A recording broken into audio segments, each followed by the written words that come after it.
Hi guys! 日本語 V ティーチャーのわさびです。こんわさびーむ。今日もわさびの日本語相談室に来てくれて本当にありがとうございます。ここでは皆さんからの質問を読んで日本語の使い方を教えています。今日の質問はこちら。こんにちはわさび先生。こんにちは。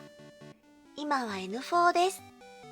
しているの形は未来ですることに使えますか？例えば、来年は日本に留学しているというのは文法的に間違っていたり不自然だったりするのでしょうか？という質問です。レッドさん、質問を送ってくれてありがとうございます。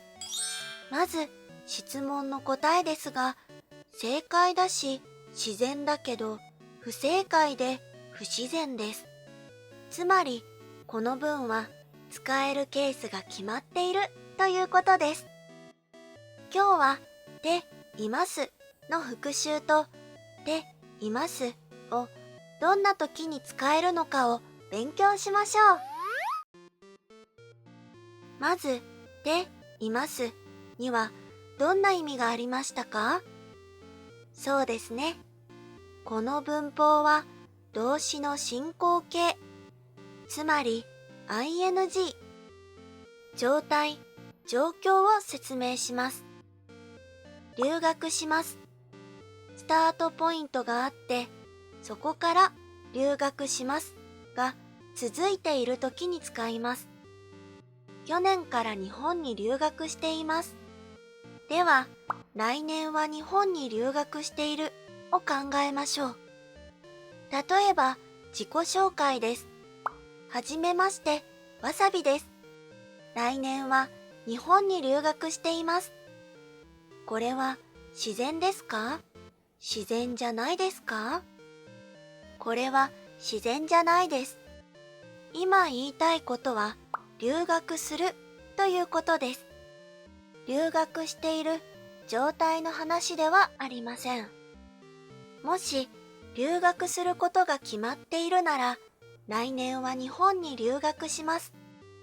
留学が予定の場合は、来年は日本に留学するつもりですと言った方が自然です。でも、例えば日本に住んでいる人と話します。留学している状況、留学している時をイメージしています。来年は日本に留学しています。なので、いつでも会えます。ということができます。これは自然です。他の例です。国の友達と話しています。来年は花見に行きませんか？来年は日本に留学しているから。来年はここにいません。もう日本ですから。という意味です。これはとてもネイティブライクな言い方です。もちろん、来年は日本に留学しているから行けませんと言ってもいいです。このように未来の状況、状態を説明したいときに使うと自然なんです。他の例です。クリーニング屋です。私は洋服を預けます。いつ取りに来ればいいですか？明日の午後にはできていますよ。未来の状況をイメージして話しています。留学の話と少し違うのは、きれいに洗いました。終わりました。この状態が未来でずっと続いているということです。で、形プラスいますは未来をイメージします。未来でします。しますが続いています。という状況を説明する文と未来でします。終わります。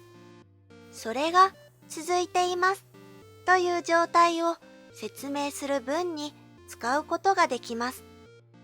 今日の例文にはにはがたくさん出てきました。このビデオではにとにはの違いを詳しく説明しているので、ぜひチェックしてみてくださいね。他には習慣、カスタムを説明するときにも使えます。月曜日はジムに通っています。週末は日本語を勉強しています。毎年8月はイタリアに旅行しています。で、いますはシンプルな質問の文にも使えます。明日空いていますか？予定を聞くとき、病院やレストランなどの予約をするときにも使えます。例えば、アルバイトのインタビューをします。店の人が聞きます。明日空いていますか？はい、空いています。いいえ、空いていません。これは教科書のような答えです。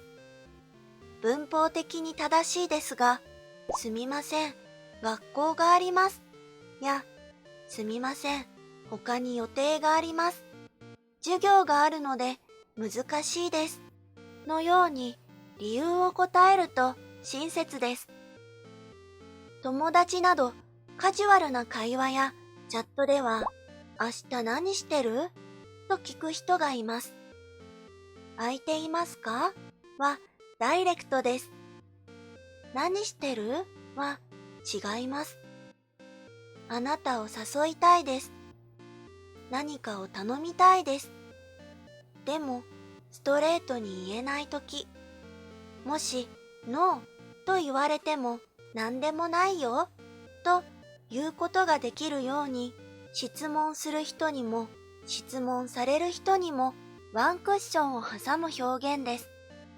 寝ていますのように、て、いますを使ったり、掃除するつもりです。予定はありません。どうしてですか？など、いろいろな返事ができます。